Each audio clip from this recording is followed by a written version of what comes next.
Bonjour à tous, bienvenue. Je vous invite à vous lever pour un premier chant, un nouveau chant qu'on va prendre ensemble. Et puis, je vous invite vraiment à taper dans les mains, à profiter de ce premier chant pour vous lâcher, pour danser. Vous êtes chaud? Ouais. Tu es indescriptible en tout point de vue. Tu m'as cherché, me voilà pris dans ta grâce. Tu m'as appelé depuis l'océan. Tu m'as rapproché, le vent a tourné. Tu m'as montré un autre horizon, une lueur d'espoir, un nouveau jour. Tous ensemble, je suis comme je ne trouve pas les mots. Et wow, tu surpasses mes pensées, Seigneur, c'est toi qui m'as ouvert les yeux et tu as ouvert ton cœur pour moi. Mon Dieu, tu es indescriptible en tout point de vue. Tu m'as cherché, me voilà pris dans ta grâce. Je ne peux me trouver un sens à ton amour immérité qui est sans fin. Tu me libères, ça me laisse en voir ma vision du ciel, vivre avec toi. Je ne combats plus contre ta grâce. Je lève mes mains pour t'adorer. Je suis comme moi, je ne trouve pas les mots. Et moi, tu surpasses mes pensées, Seigneur, c'est toi qui m'as ouvert les yeux et tu as ouvert ton cœur pour moi. Mon Dieu, tu es indescriptible en tout point de vue. Tu m'as cherché, me voilà pris dans ta grâce. Je ne peux ni trouver un sens à ton amour immérité qui est sans fin. Tous ensemble, tu es indescriptible. Oh, oh, oh. Si indescriptible. Oh, oh, oh. Encore une fois, tu es indescriptible. Oh, oh, oh. Si indescriptible. Oh, oh, oh.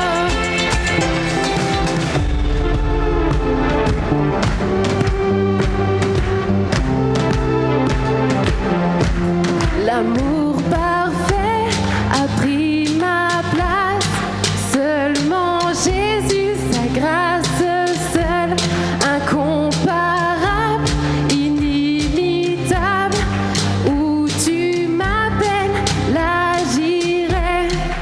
Tu es indescriptible en tout point de vue. Tu m'as cherché, me voilà pris dans ta grâce. Je ne peux le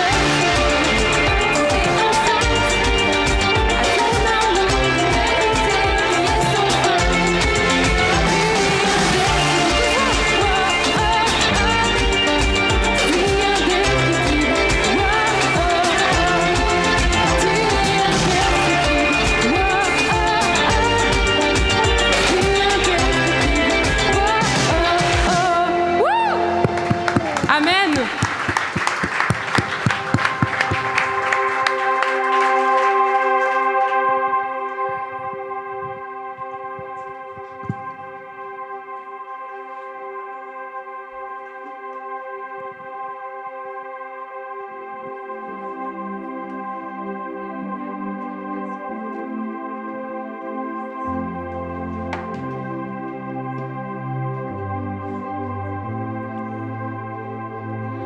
On a chanté l'amour parfait a pris ma place. Seulement Jésus, sa grâce seule, incomparable, inimitable.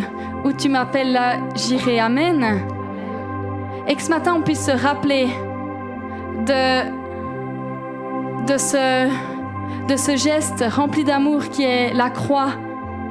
Qu'on puisse se rappeler que Jésus est notre sauveur. Amen.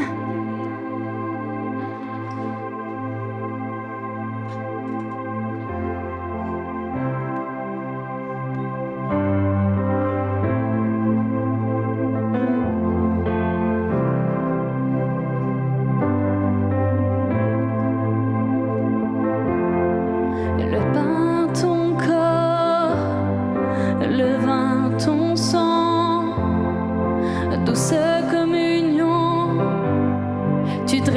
inévitable pour nous. Le Jésus crucifié, l'amour le plus grand, le pain qui est ton corps, le vin qui est ton sang. Wow. Nous nous souviendrons, wow. Jésus notre Sauveur, oh, pour te connaître dans ta souffrance, être plus proche que je ne l'ai jamais été. Wow. Nous nous souviendrons.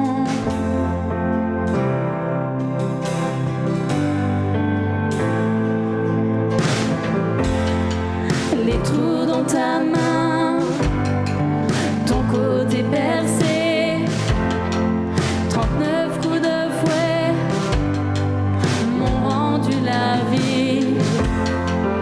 Avant la résurrection, il y eut un tombeau, une bataille dans tes ténèbres, et ma vie fut sauvée. Oh, nous nous souviendrons.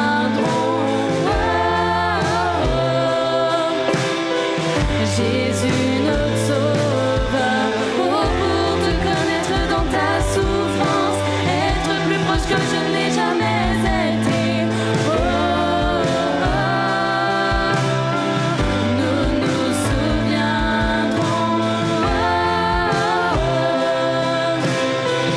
Nous nous souviendrons.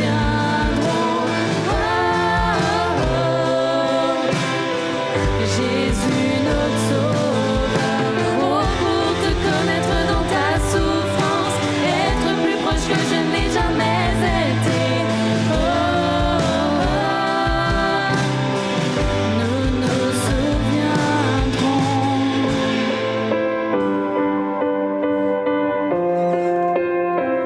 Nous nous souviendrons.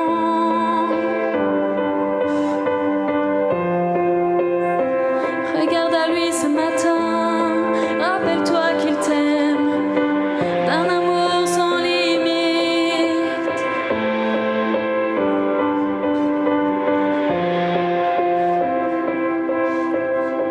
C'est notre Sauveur, regarde-le, regarde-le. C'est notre Sauveur, regarde-le, regarde-le. C'est notre Sauveur, regarde-le, regarde-le. C'est notre Sauveur, regarde-le, regarde-le. Christ notre Rédempteur, regarde-le, regarde-le. Christ notre Rédempteur, regarde-le, regarde-le. Christ notre Rédempteur, regarde-le, regarde-le. Christ notre Rédempteur, regarde-le, regarde-le.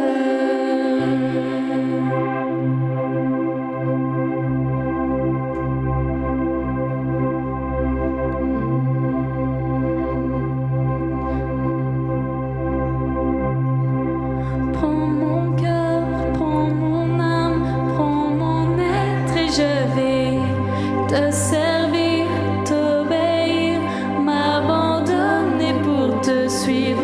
Prends mes mains, prends ma vie, prends mes rêves et je vais t'élever, t'exalter, t'adorer à tout jamais.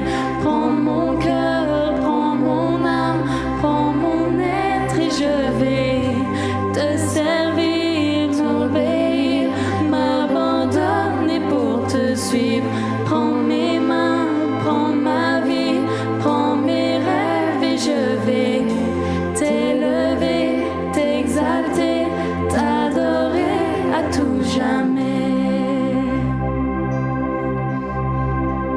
Que ce matin on puisse donner tout notre être, notre cœur, qu'on puisse s'abandonner à lui comme une réponse à la croix. Ma réponse à la croix, c'est que je te donne tout, Seigneur. Je te donne tout, tout mon être, tous mes rêves. Prends tout de moi. tout de moi. Moi, je m'abandonne à toi, Seigneur, ce matin. Et je vous invite là où vous êtes, si vous voulez, levez vos mains comme dire, mais Seigneur, je m'abandonne, je te donne tout. Et commençons à élever nos voix. Abandonne-nous dans l'adoration de son nom.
Pour te choisir.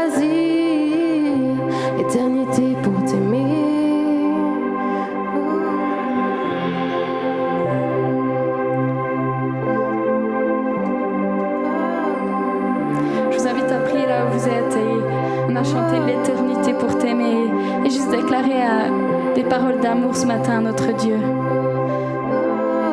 Déclare là où tu es, à ta place, combien tu aimes ton Dieu ce matin. Pour ceux aussi qui nous regardent depuis chez eux, vraiment, je vous invite à faire la même chose. Déclarez à combien vous aimez votre Dieu. Tu es l'amour de ma vie. Je t'aime, je t'aime, je t'aime, Seigneur. Je t'aime, je t'aime, je t'aime. Tu es tout pour moi, tout pour moi. Je t'aime, tu es tout pour moi. Je t'aime,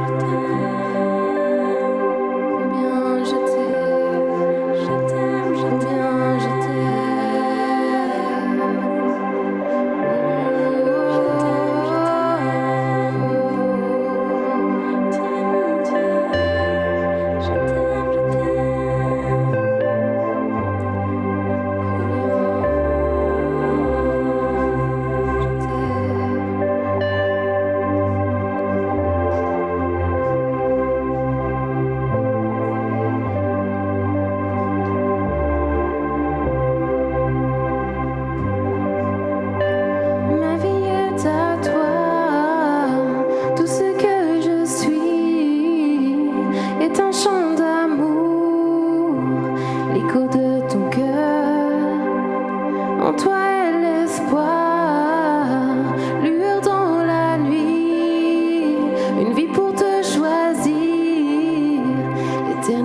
que ma pensée ne peut cerner, mes mots s'épuisent à te saisir, mais quand je contemple ta beauté, mon cœur ne peut les contenir.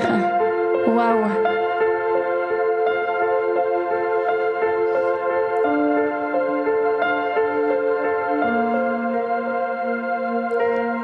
Dieu que ma pensée ne peut cerner, mes mots s'épuisent à te saisir, mais je contemple ta beauté, mon cœur ne peut les contenir. Chantons encore une fois ça. Dieu que ma pensée ne peut cerner, mes mots s'épuisent à te saisir, mais quand je contemple ta beauté, mon cœur ne peut les contenir. J'essayerai encore, j'essayerai encore, mes mots sont imparfaits, mais je continuerai. J'essayerai encore, j'essayerai encore. Oui, pour l'éternité, nos chants vont résonner. J'essayerai encore, j'essayerai encore. Mes mots sont imparfaits, mais je continuerai. J'essayerai encore, j'essayerai encore. Oui, pour l'éternité, nos chants Qu'on puisse continuer. J'essayerai encore. Oui, pour l'éternité, nos chants vont résonner. Elles vont encore nos voix. J'essayerai encore. Mes mots sont imparfaits, mais je continuerai. J'essayerai encore, j'essayerai encore. Oui, pour l'éternité, nos chants vont résonner. J'essayerai encore, j'essayerai encore. Mes mots sont imparfaits, mais je continuerai. J'essayerai encore, j'essayerai encore. Oui, pour l'éternité, nos chants vont résonner. J'essayerai encore, j'essayerai encore. Mes mots sont imparfaits, mais je continuerai. J'essayerai encore, j'essayerai encore. Oui, pour l'éternité, nos chants vont résonner. J'essayerai encore, mes mots sont imparfaits, mais je continuerai. J'essayerai encore, j'essayerai encore. Oui, pour l'éternité, nos chants vont résonner. Alors qu'on est là, on continue, on arrive tout gentiment au terme de cette louange. Vraiment qu'on puisse encore rester avec cette pensée qu'on essayera. On contemple notre Père comme des enfants. On le regarde avec un regard plein d'admiration. On voit sa grandeur. On essaye de comprendre comment ce qui s'y prend pour arriver à faire de si belles choses. Et nous, on essaye. Et nous, on se donne la peine dans notre quotidien. Et parfois, c'est difficile, mais il nous donne la force. Quand on le regarde, quand on voit ce Père qui prend soin de nous et qui est tout puissant, il continue. Il nous donne la force. Il nous donne la force de lui ressembler. Parce qu'il nous a appelés ses fils.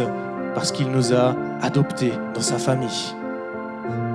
Qu'on puisse encore vraiment, alors qu'on arrive tout au bout maintenant, quelques secondes, regarder ce regard de notre Père bienveillant. Et de persévérer. On essaye encore. On y va. On marche dans ses pas.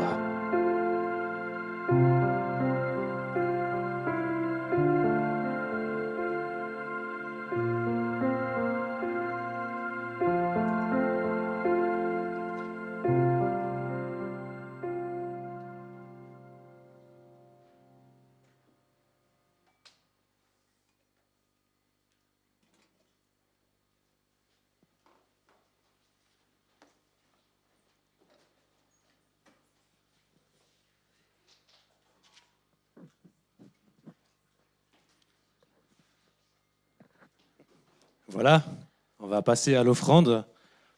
Et j'avais une question ce matin pour l'offrande, c'était est-ce qu'on sait ce que c'est l'honneur? Rendre honneur à. L'honneur, il peut se définir comme le respect et l'estime de quelqu'un ou quelque chose. Lorsque l'on veut rendre honneur, ça veut dire qu'on prend conscience des qualités qui poussent au respect et qui poussent à l'estime de ce qui est digne d'honneur, c'est cette chose ou cette personne. Et quelque part, ça va amener quelque chose en nous pour répondre à ça. Ce sera une action, rendre honneur à, qui visera à démontrer, à rappeler, mais aussi peut-être à mettre en valeur ces choses. Et l'offrande est une façon d'honorer Dieu. Proverbe 3 au verset 9 nous dit « Honore l'Éternel en lui donnant une part de tes biens et en lui offrant les prémices de tous tes revenus. Alors tes greniers regorgeront de nourriture et les cuves déborderont de vin. » L'offrande à nous est une façon, notre offrande est une façon de rendre honneur à Dieu pour ce qu'il nous donne à nous tous les jours. Tous nos biens, toutes nos richesses, que ce soit au travers de la santé, de nos places de travail, de la bonne gestion parfois politique, du système en place, qui peut être bon ou mauvais, mais qui nous permet de vivre sur cette terre. Est-ce qu'on a conscience que si Dieu il ferme le robinet, on peut très très rapidement se retrouver sans plus grand-chose? Que parfois il suffit d'un petit grain de sable pour tout arrêter? Même si souvent on a plutôt l'impression de se dire c'est par nos propres forces, c'est moi qui travaille, c'est moi qui le mérite. Mais derrière tout ça, il y a Dieu. Il y a Dieu qui nous permet de bénéficier de certaines choses. Et parfois on a l'impression que nos biens ils sont maigres en comparaison avec ce qu'il y a autour de nous. Mais finalement, on manque de bien peu de choses matériellement. Et surtout, on a un trésor spirituel qui est inestimable. Honorer Dieu au travers de notre offrande, c'est pas juste donner pour donner, mais c'est rendre un honneur avec un vif sentiment de ce qu'est l'homme par rapport à Dieu, avec un vif sentiment que ce que nous avons, nous le devons à Dieu, c'est grâce à lui. Alors ce matin, vous avez donné l'offrande, peut-être que vous allez la donner encore. On peut la prendre comme un acte symbolique qui exprime cette reconnaissance, qui exprime cette estime et ce respect pour ce Dieu qui nous donne tous les jours, mais aussi pour ce qu'il nous réserve après. Voilà. On va passer à la prédication, toujours sur le thème du mois, les ennemis du cœur, et je vous propose d'encourager Géraldine.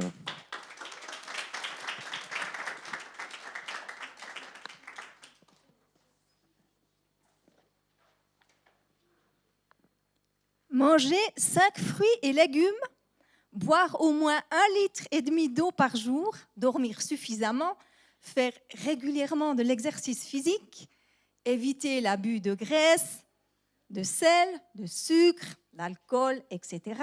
Nous connaissons tous ces recommandations pour rester en forme. Et dans ce but, qu'est-ce que nous faisons? Nous adaptons notre comportement. Nous cherchons à manger sainement. Nous évitons peut-être même certains aliments. Nous essayons, plus ou moins avec succès, de faire de l'exercice physique. Bref, nous nous donnons les moyens pour parvenir à ce but, avoir une bonne santé. Et c'est très bien. Et je vous encourage, et je m'encourage. Mais à propos, qu'en est-il de notre âme? Qu'en est-il de notre esprit? La parole de Dieu, elle aussi, nous donne des recommandations. Et Proverbe 4, 23 nous dit « Garde ton cœur plus que toute autre chose, car de lui viennent les sources de la vie. » Le cœur, dans la pensée biblique, est le siège des pensées, de l'intelligence et de la volonté. La plupart de nos actes, de nos buts, découlent de lui. D'où ce conseil de protéger notre cœur de tout ce qui peut l'entacher, le blesser ou l'endurcir. Et comme nous l'avons entendu les dernières prédications, beaucoup de choses peuvent affecter notre cœur, notre âme, notre esprit, comme la jalousie, la colère et bien d'autres choses, comme nous allons le voir. Et donc, c'est important de prendre garde à notre cœur. Tout comme pour notre santé physique, nous avons également à modifier certaines attitudes, certains comportements, afin de garder notre cœur, notre foi et notre espérance en Dieu intacts. Ce que nous faisons pour notre santé physique, mais nous avons à le faire également pour notre santé spirituelle. C'est autant important, je dirais même plus important encore, parce qu'il s'agit de l'éternité. Amertume et ressentiment. Nous avons certainement tous déjà grimacé en mangeant ou en buvant quelque chose d'amer. En général, on essaye de le cracher, excusez-moi du terme, ou on prend quelque chose pour faire passer le goût. L'amertume, on est d'accord, c'est désagréable.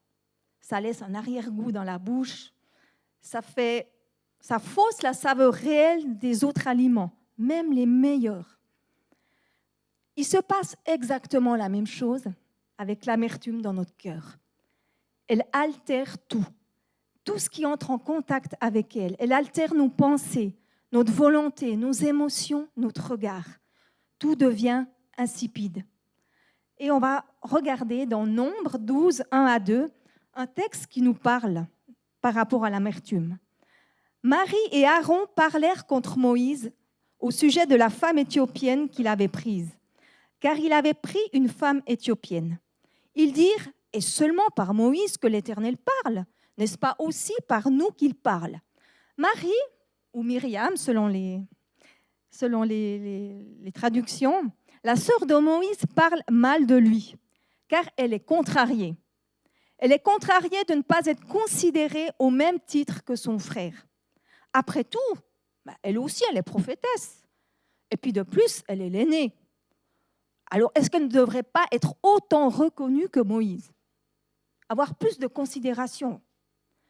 Donc, quelque part, elle est frustrée, déçue. Et puis, cette frustration et cette déception l'amènent dans l'amertume. Le moindre prétexte est bon pour la médisance, pour la division. Et puis ici, en l'occurrence, c'est la femme de Moïse qui en fait les frais. Alors, je parle de Marie. Pourquoi ? Oui, il y a Marie et Aaron. Mais quand on regarde un petit peu les textes, on voit que c'est Marie qui, certainement, entraîne son frère Aaron dans cette amertume commune. Marie et Aaron, et puis tout le peuple d'ailleurs, ont vu des miracles de Dieu. Ils ont été libérés de l'esclavage de l'Égypte. Ils sont maintenant en route pour la terre promise. Ils sont conduits par Moïse. Ils sont guidés par la présence de Dieu. Wow, une nuée pendant la journée et une colonne de feu pendant la nuit. C'est incroyable. Et tous les peuples autour d'eux se disent, mais ont peur d'eux. Ils se disent, mais c'est qui ces gens ? C'est qui ce Dieu ? C'est incroyable. Et pourtant, aux premières déceptions, aux premières contrariétés rencontrées, tout cela, ça tombe aux oubliettes. Marie, elle ne voit plus que sa frustration. Les miracles, les bénédictions de Dieu ont disparu. Il n'y a plus que ce ressentiment dans son cœur. Chez nous, on dit un petit peu l'expression, elle voit le verre à moitié vide au lieu de le voir à moitié plein. C'est un petit peu ça. Tout est occulté. Tout ce que Dieu a fait auparavant, toute sa bonté, son amour, tout ce qu'il a fait, tout d'un coup, c'est plus là. Il n'y a plus que sa frustration et son amertume qui sont là. Alors Marie, vous l'aurez compris, ce n'est pas une exception, parce que nous sommes tous confrontés un jour ou l'autre à la déception, à la frustration, à la tristesse. Ça concerne chacun de nous, et quel que soit notre âge. Et puis je dirais que ça commence déjà petit, quand on est enfant, quand on est contrarié, quand on n'a pas ce qu'on veut, ou quand on est blessé. Donc, lorsque les choses ne se passent pas comme nous l'attendons, comme nous l'espérons, une maladie, un deuil, un échec, ça peut être un échec scolaire, professionnel, sentimental, un refus, une contrariété, un rêve qui tombe à l'eau, une place de travail qui nous file sous le nez, ou une responsabilité dans l'Église, même dans l'Église, qui est donnée à quelqu'un d'autre. Donc, tous ces événements, nous pouvons les ressentir comme une injustice, une blessure, parfois à juste titre et parfois non. Et à ce moment-là, quand c'est à juste titre, la tristesse, la déception, la compréhension sont légitimes. Et on pourrait se dire, mais j'ai prié et pourtant c'est arrivé quand même. Mais Seigneur, où étais-tu? Pourquoi ça s'est passé comme ça? Et des fois, on a cette frustration, cette incompréhension qui est là. Mais d'autres fois, c'est notre orgueil qui est touché. Et là, c'est autre chose. Mais finalement, toutes ces émotions, elles sont là. Toutes ces pensées, elles sont là. Et le problème, c'est de savoir qu'est-ce que nous en faisons. Qu'est-ce que nous faisons ensuite? Parce que si nous laissons tout cela travailler en nous, continuer son chemin dans notre tête jusqu'à notre cœur, c'est là qu'il y aura un problème.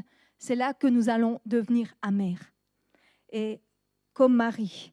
Et là, nous sommes en danger, comme nous allons le voir. Donc, la manière dont nous réagissons est importante. Parce que, et si elle n'est pas bonne, nous avons à la modifier. Exactement comme nous le faisons pour un aliment qui n'est pas sain. Si nous savons qu'il est mauvais, nous allons arrêter de le manger. Et si l'amertume et toutes ces choses-là sont mauvaises, nous avons à les prendre en considération et à nous positionner. Alors, pour ma part, juste pour donner un petit exemple, avant que mon ex-mari ne parte de la maison, j'avais pris beaucoup de temps dans la prière, dans le jeûne, pour que ça ne se passe pas. Et ça s'est passé quand même. Et à ce moment-là, c'est vrai, je me suis dit, mais Seigneur, pourquoi? J'ai prié, j'ai cherché ta face, je ne comprends pas. Et il y avait quelque part de l'amertume, il y avait quelque part une blessure qui était là dans mon cœur. Et j'ai été un petit peu comme Marie. Et au final, ça a produit de l'amertume, ça a produit comme un peu cette mort. Hein. Tout est devenu un peu insipide. Jusqu'au jour où je me suis dit non, je ne peux pas continuer comme ça. Et je me suis mise devant Dieu et je me suis positionnée par rapport à ça. Et c'est ce que nous avons à faire.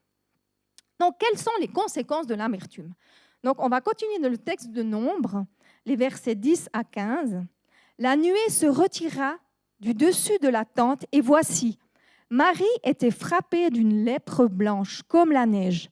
Aaron se tourna vers Marie et voici, elle avait la lèpre. Alors Aaron dit à Moïse, « De grâce, mon Seigneur, ne nous fais pas porter la peine du péché que nous avons commis en insensé et dont nous nous sommes rendus coupables. Oh, qu'elle ne soit pas comme l'enfant mort-né, dont la chair est à moitié consumée quand il sort du sein de sa mère. » Moïse cria à l'Éternel en disant, « Ô Dieu, je t'en prie, guéris-la. » Et l'Éternel dit à Moïse, « Si son père lui avait craché au visage, ne serait-elle pas pendant 7 jours un objet de honte ? Qu'elle soit enfermée 7 jours en dehors du camp, après quoi elle y sera reçue. » Marie fut enfermée 7 jours en dehors du camp, et le peuple ne partit point jusqu'à ce que Marie y fût rentrée. Pour Marie, l'amertume a des conséquences dramatiques. Non seulement elle se fait reprendre par Dieu, parce que son attitude n'était pas correcte, pas juste, mais tous les domaines de sa vie ont été impactés. Et c'est ce qui se passe pour nous lorsque nous sommes dans l'amertume. Alors l'amertume, elle influence notre relation avec nous-mêmes d'abord. Marie, elle est infectée par la lèpre. C'était une maladie de peau très répandue à l'époque, contagieuse. Et c'est aussi, la lèpre, une image du mal qui se propage à l'intérieur de notre cœur, qui infecte tout notre corps, nos pensées, notre cœur et tout notre être. L'amertume, c'est comme un poison lent. Ça nous rend stériles. Ça vole nos projets, nos rêves. Elle prend possession de nos pensées, de nos émotions, de nos paroles. Et ça bouffe tout le reste, comme la lèpre. Ça bouffe tout le reste. Ça veut dire que mes rêves, ils sont en plan. Ça veut dire que tout est arrêté. J'ai plus d'espérance. Je suis juste avec cette amertume en moi. Et on pense même que Dieu nous a abandonnés. On pense même qu'on a été rejetés. Donc, bien sûr, ce n'est pas le cas. Mais c'est ce que l'amertume provoque en nous. Ça affecte le regard que nous avons aussi sur nous-mêmes. Et puis, médicalement, il est prouvé que l'amertume a aussi des répercussions sur notre santé. Elle peut provoquer des ulcères d'estomac et de la dépression. Donc, l'amertume, c'est pas top. Ensuite, ça influence aussi notre relation avec les autres. Marie, selon la loi, devait être mise en quarantaine. Elle est envoyée en dehors du camp. Elle est enfermée pendant 7 jours, séparée des autres, mise en quarantaine. L'amertume, ça a un petit peu le même effet que la quarantaine. Alors, pour ceux qui ont été en quarantaine, peut-être vous pourrez me dire oui ou non, mais l'amertume, ça a le même effet. Elle nous prive des autres, elle nous prive de relations vivantes, vraies. Lorsque nous sommes amers, que se passe-t-il? Alors, non seulement nous ne sommes pas bien, ce que je crois, mais nous sommes prompts à relever tout ce qui est négatif, tout ce qui, selon nous, ne va pas. Donc, pas très enclin à encourager les autres. Et qu'est-ce qui se passe quand on est comme ça? En général, au fil du temps, même si les gens nous apprécient, ils vont peut-être un peu prendre leur distance avec nous. Et de ce fait, on va faire nous-mêmes le vide autour de nous peu à peu. Et puis, ça va même fragiliser les relations que nous avons dans notre propre famille, avec notre conjoint, avec nos enfants, avec nos proches, nos collègues de travail. Si je suis tout le temps dans l'amertume, toujours en train de me plaindre, vous êtes d'accord, c'est pas ouf. Et non seulement c'est un poison pour nous, mais c'est aussi un poison pour les autres. Quand vous entendez quelqu'un tout le temps se plaindre, tout le temps être négatif, c'est fatigant, c'est fatigant. Donc ça a aussi un impact sur nos relations avec les autres. Et puis ça a aussi un impact sur notre relation avec Dieu, bien entendu. Marie, elle est mise en quarantaine, éloignée du reste du camp.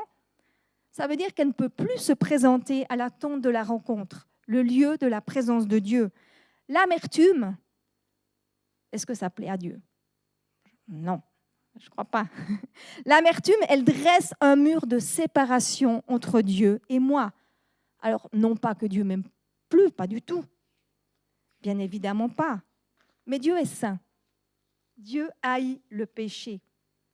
Si je vais devant lui avec le cœur rempli d'amertume et que j'essaye de prier, ça ne sera pas fantastique. Le ciel sera comme de plomb. Parce qu'au fond de moi, je sais que mon attitude déplaît à Dieu. Et puis, elle déplaît aussi. Elle lui déplaît, oui, parce que Dieu est saint.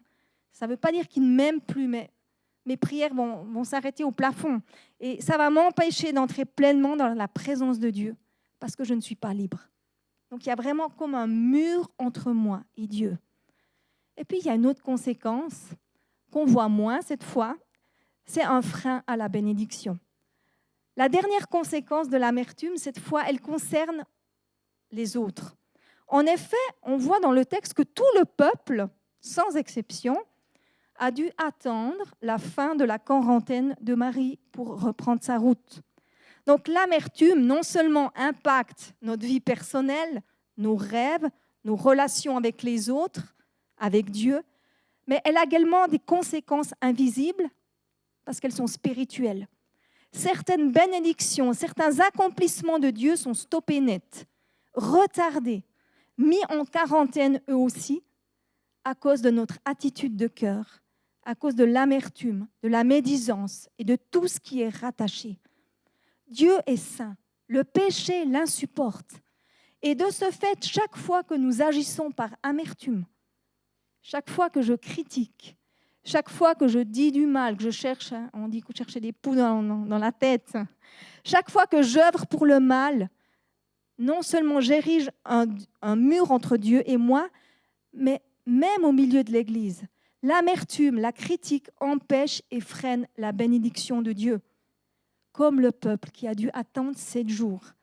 Donc, c'est important de réaliser que ce qui se passe en nous, non seulement a une influence sur nous, mais a aussi une influence sur les autres, sur l'Église, sur la main de Dieu. Vous allez me dire, oui, mais Dieu est souverain, bien sûr, mais Dieu est saint.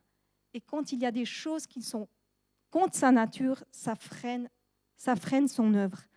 Donc, c'est important, quand on sait ça, de se dire, mais examinons nos cœurs. Alors, quelle est la solution? Donc, l'amertume est donc à éviter à tout prix. Alors, comment se sortir de l'amertume? Comment se débarrasser de ce sentiment d'échec, de déception, de frustration, parfois de tristesse. Et ça nous garde captifs, prisonniers comme Marie, avec un mal qui la ronge intérieurement, qui la garde séparée des autres et séparée de Dieu. Alors, encore une fois, non pas que Dieu la rejette, mais son amertume la garde séparée de Dieu. Donc, bien sûr, il y a une solution. Dieu ne va pas nous laisser ainsi, parce qu'il nous aime. Et elle est indiquée dans le texte que nous avons lu. Aaron, voyant le mal qui frappe sa sœur, demande pardon à Dieu et à Moïse. Et Moïse prie Dieu pour la guérison de sa sœur. Quelque part, c'est un acte de pardon. En revanche, rien n'est indiqué au sujet de Marie. Nous ne savons pas si elle a demandé pardon ou non. Le texte ne nous dit pas. Nous savons uniquement qu'elle reste 7 jours à l'écart dans le désert, comme la loi l'exige, avant de réintégrer le camp guéri. Mais durant ces 7 jours, je pense qu'elle a eu le temps de penser à tout cela, de se remettre en question. Donc le pardon est l'antidote à l'amertume, contrairement au non-pardon. Le pardon nous délivre, nous guérit, nous transforme. Le non-pardon, lui, il nous garde dans la maladie, la frustration et la séparation. Moïse ne prie pas pour sa sœur parce qu'il l'aime. Alors bien entendu, il l'aimait, c'était certainement le cas. Mais il demande pardon, il demande grâce pour elle par obéissance à Dieu. Et c'est là toute la différence. Dieu nous demande de pardonner, non pour que nous soyons sauvés, parce que nous sommes sauvés par la foi en Jésus, mais Dieu nous demande de pardonner afin que nous soyons nous aussi pardonnés, afin qu'il n'y ait aucun obstacle entre nous et Dieu.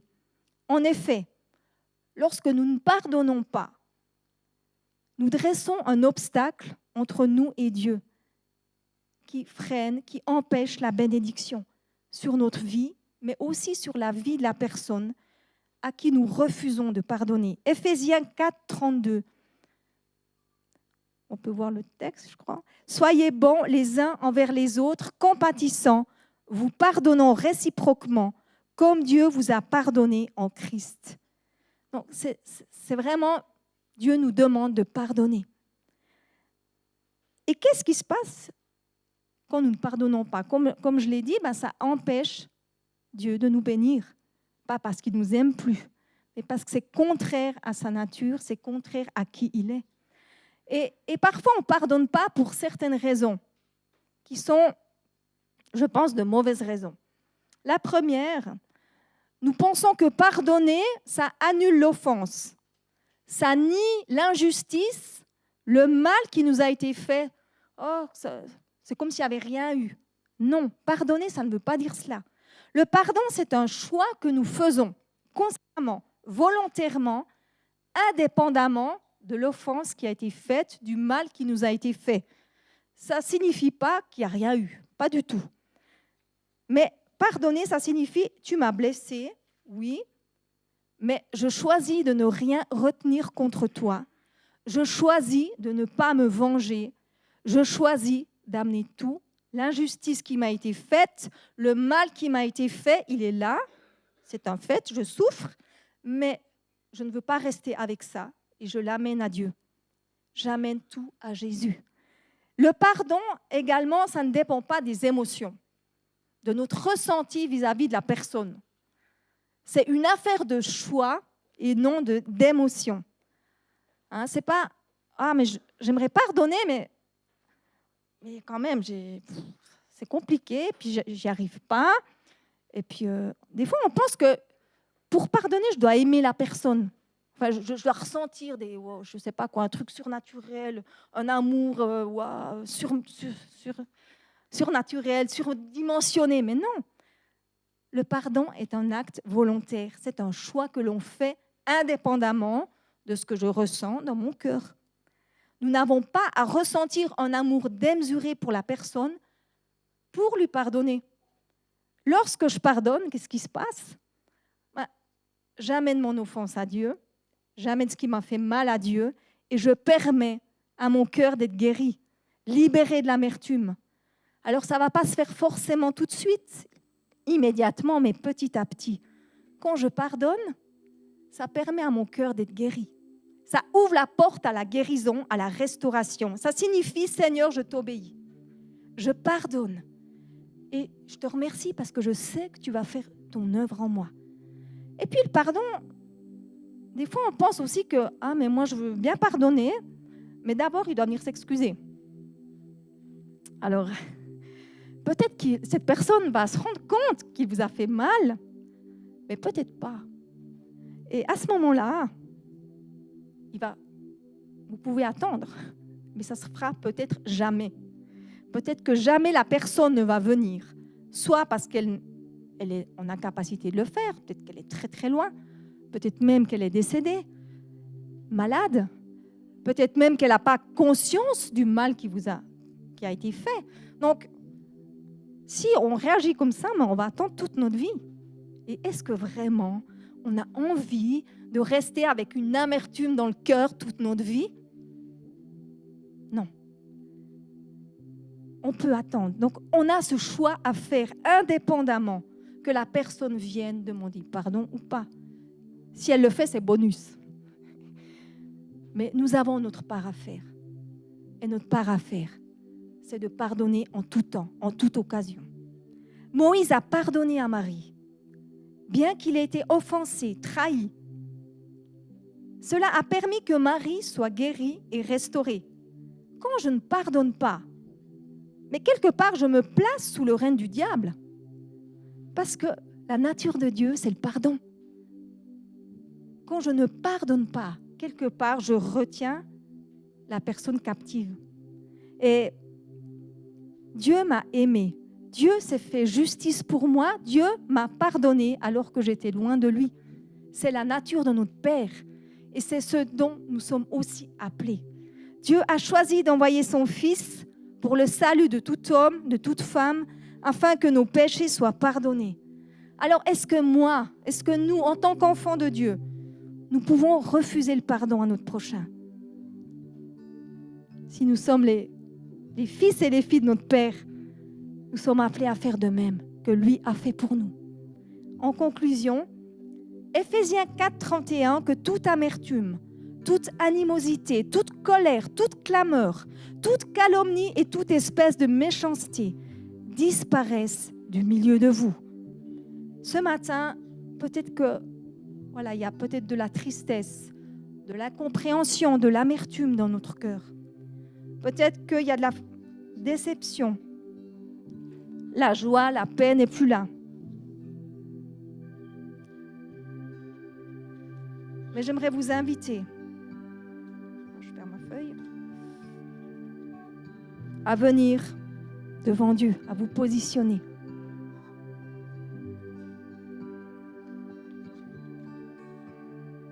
Quelle que soit la raison de cette amertume, Jésus a tout accompli à la croix pour chacun de nous. Jésus, il a bu la coupe de l'amertume. Il a bu ta coupe d'amertume, ma coupe d'amertume. Celle de la peur, celle de l'abandon, celle de la tristesse. Il a porté dans son corps notre détresse, notre déception, peut-être même notre colère.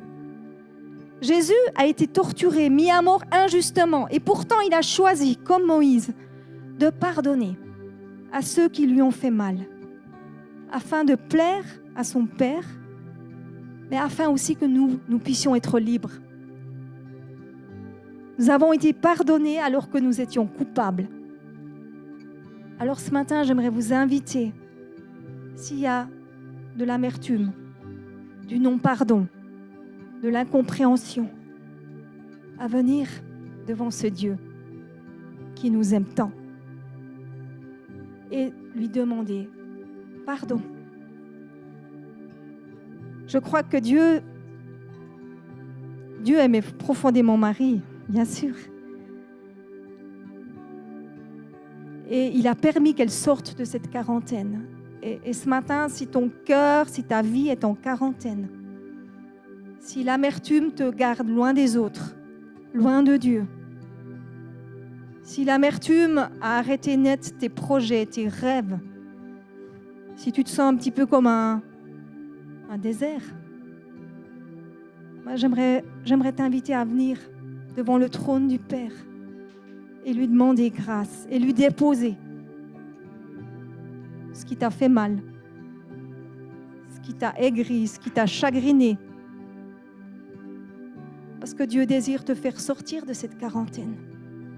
Dieu désire te guérir. Et c'est possible parce que Jésus a tout accompli. Ce matin, ne nous privons pas. Ne restons pas dans le désert, en quarantaine. Mais donnons-nous la possibilité d'être guéris, d'être libérés, d'être restaurés. Non à l'amertume.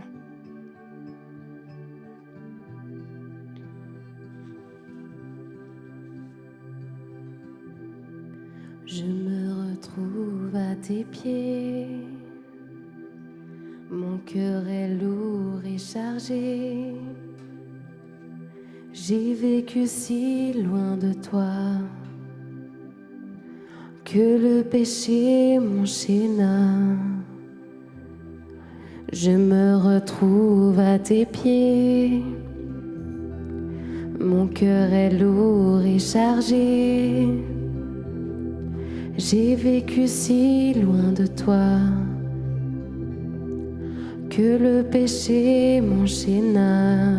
Je me retrouve à tes pieds.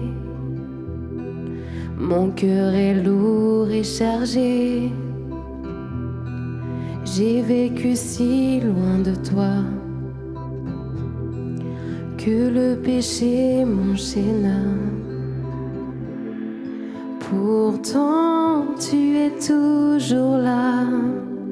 Cet instant est précieux pour toi. Un seul mot de ta part suffit pour que tout en moi reprenne vie.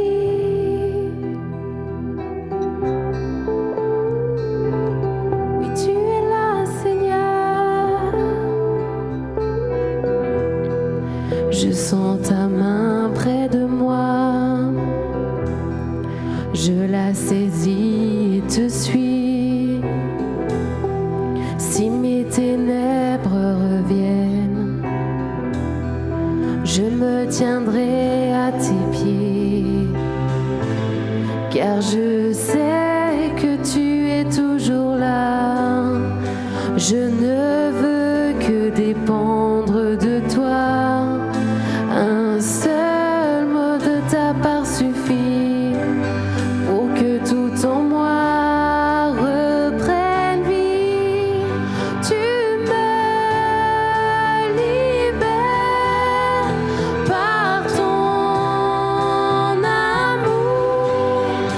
Ta paix remplit mon cœur. Ta présence m'entoure. Là, c'est le moment ce matin. On a parlé de ces pensées qui étaient là au fond de nous, ces pensées qui nous mettent en quarantaine, tous ces chagrins, toute cette tristesse, toutes ces choses qui nous ont blessés, qui nous empêchent de pouvoir être avec les autres, qui nous empêchent d'être dans le camp. C'est le moment. Ce matin, si tu te reconnais dans cette attitude, si tu te reconnais avec ces pensées, c'est le moment. Il y a quelque chose pour toi. Et moi, je vous propose, on met notre main sur le cœur et ce qu'on est en train de chanter là, cette libération, cet amour qui vient, ce pardon qui est là, qu'on puisse le demander, qu'on puisse déjà peut-être l'accorder si on sait que nos pensées s'orientent vers une personne ou vers une situation. Et si on ne sait pas, c'est pas grave. On s'adresse à Dieu et on lui dit, Seigneur, j'ai besoin de toi là. Ces pensées qui m'empêchent d'être dans le camp, qui m'empêchent d'être avec les autres, maintenant c'est fini. Ces pensées-là, je les veux plus. Je veux autre chose pour ma vie. Je veux ressentir cette paix, cette communion avec mes frères et sœurs et avec toi. Ce matin, c'est le moment. On met notre main sur le cœur si des personnes sont concernées. Et on demande et on chante avec tout notre cœur.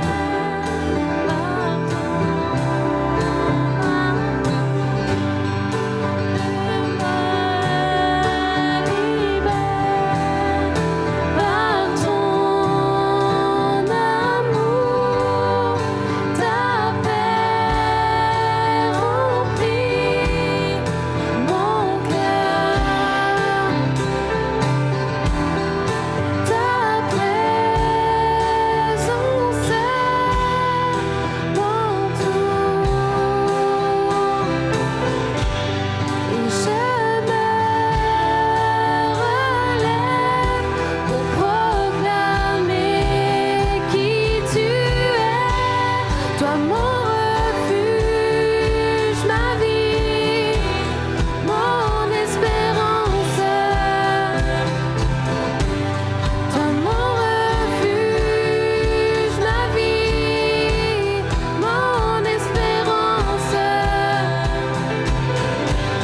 Toi mon refuge, ma vie, mon espérance.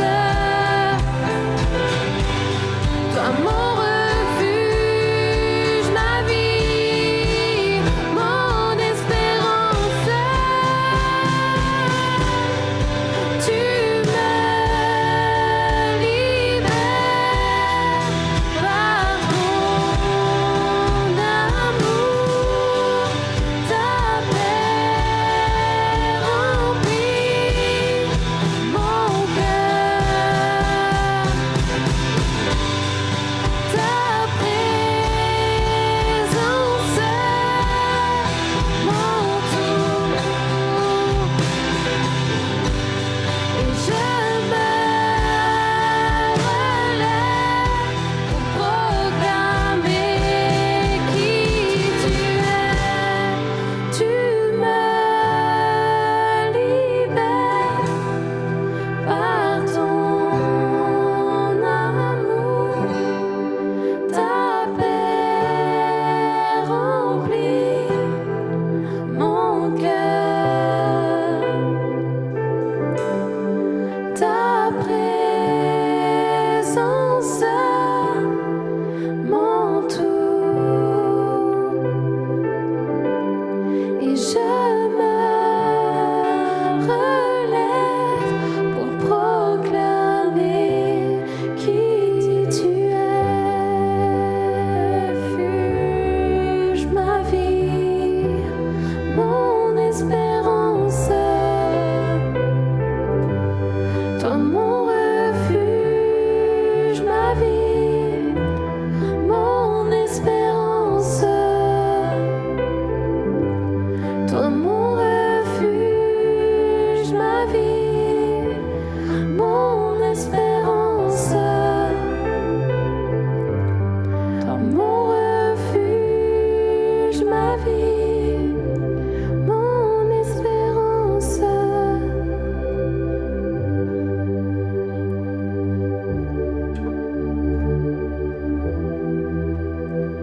On va déclarer ces paroles, nous sommes là pour toi. Viens, fais ce que tu veux. Comme dans ce choix, Seigneur, je choisis le non-pardon. Je choisis le pardon, purée. Faut réagir là, hein? Je choisis le pardon ce matin. Et Seigneur, viens transformer tout ce que tu veux. Tout ce que tu veux, viens transformer.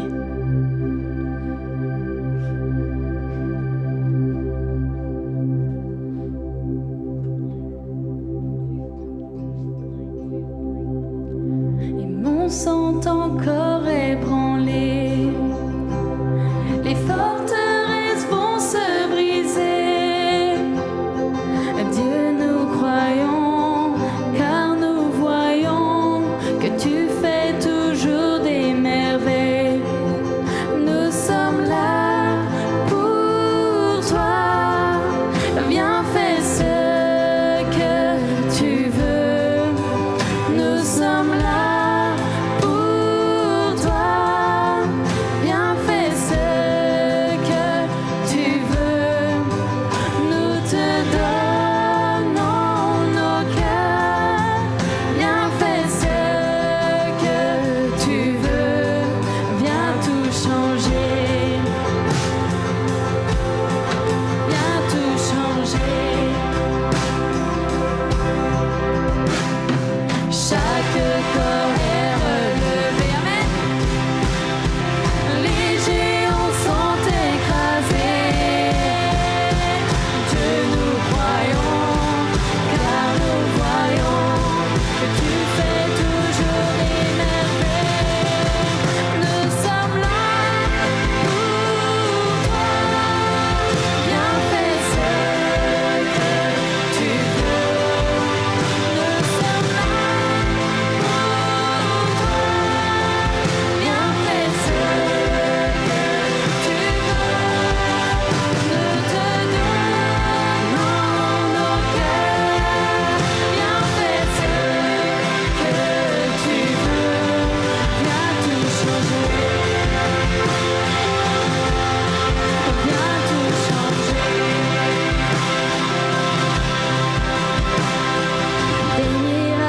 se passe quand tu agis.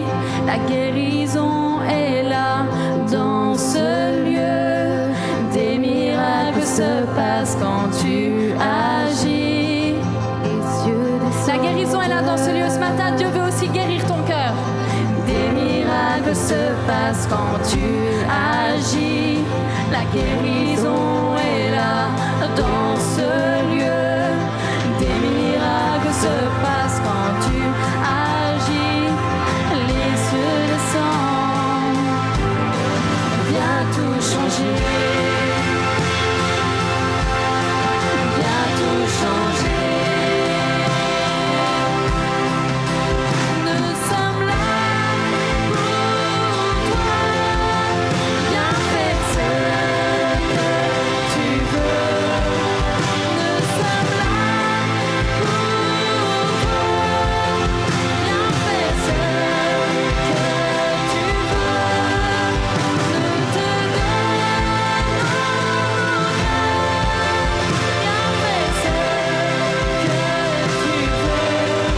tout changer. Viens tout changer. Viens tout changer.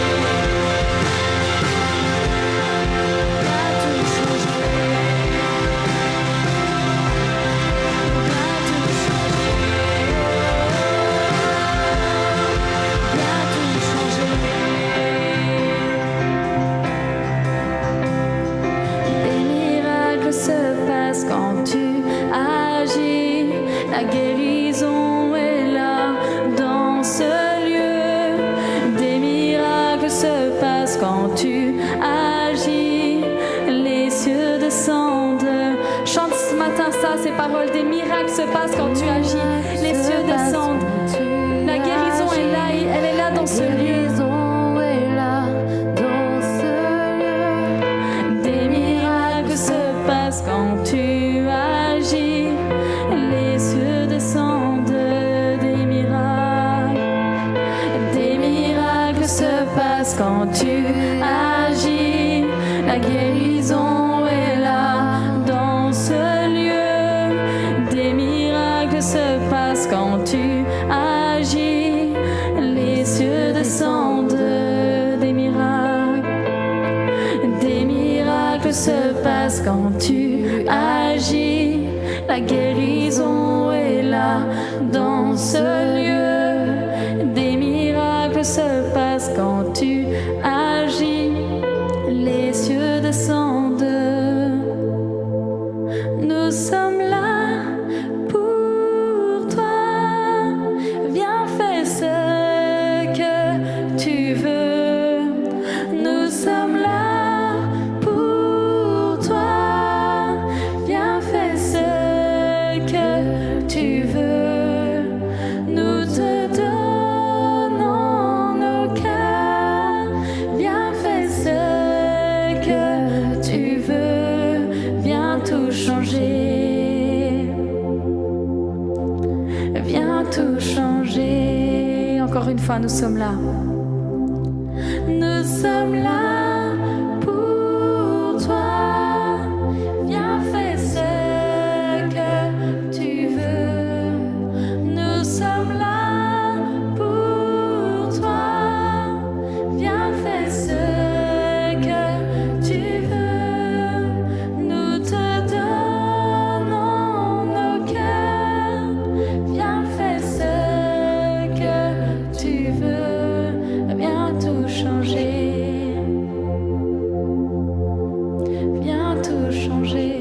Oui, transforme tout, Seigneur. Viens tout changer.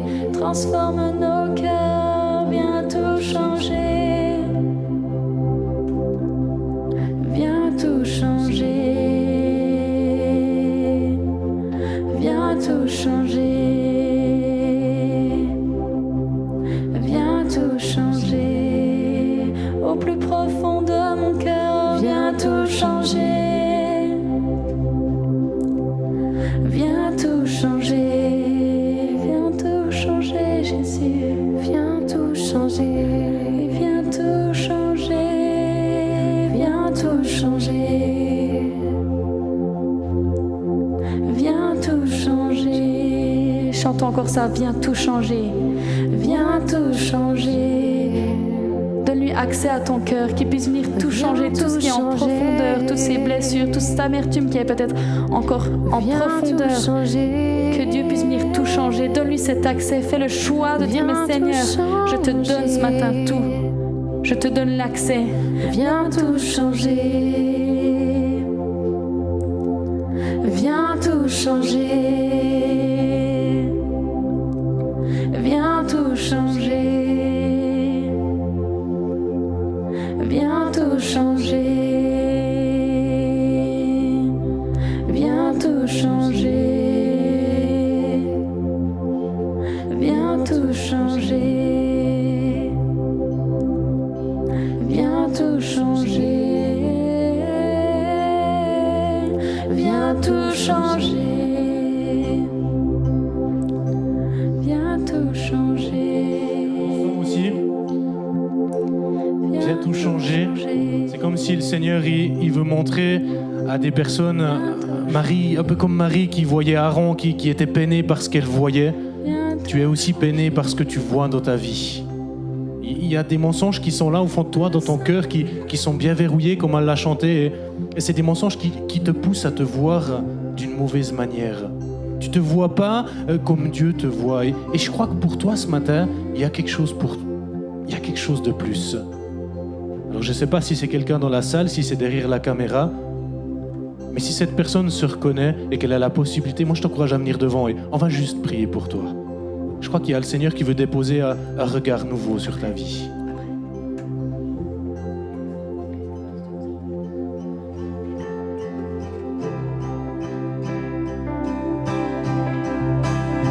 Chaque corps est relevé, les géants sont écrasés. Dieu, nous croyons, car nous voyons que tu fais toujours des Chante encore, chaque corps. Chaque corps est relevé. Ce matin, Dieu veut te relever. Les géants sont écrasés. Dieu, nous croyons, car nous voyons que tu fais toujours des merveilles. Nous sommes là pour toi. Viens fais ce que tu veux. Nous sommes là pour toi.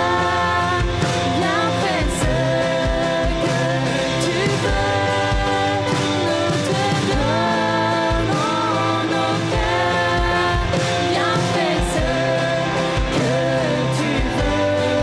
Viens tout changer.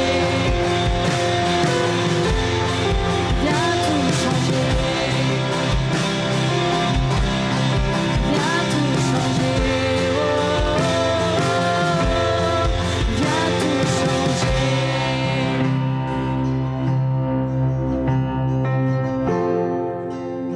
Alors, on arrive au terme de la célébration. Ce que je retiens de ce matin, ce qu'on peut retenir, c'est qu'on ne reste pas en quarantaine. Si dans nos têtes, il y a des pensées, il y a des chagrins, des tristesses, des choses qui nous poussent à nous éloigner ou à être en quarantaine avec les autres, avec notre famille ou même avec Dieu, on ne reste pas là-dedans. On va chercher ce pardon sur leur vie, mais aussi sur nos vies. Dieu est un Dieu plein d'amour, est un Dieu qui pardonne. Et c'est pour nous, c'est pour toi ce matin. Et on arrive aussi au terme de ce mois, les ennemis du cœur. Et je crois qu'on peut garder ce premier passage biblique qu'on a entendu. Garde ton cœur plus que toute autre chose, car de lui découlent des fleuves de vie. C'est une parole tellement importante. Et avec ce qu'on a entendu ces derniers temps, qu'on puisse la mettre en pratique dans les semaines, dans les mois, dans les années qui viennent, qu'on puisse garder notre cœur. On le garde de tout ce qui n'est pas bon. Alors je vous donne rendez-vous dimanche prochain pour la célébration. Rendez-vous à 10h. Ce sera Eric qui nous apportera le message sur le thème hors série, donc surprise. Bon dimanche à chacun.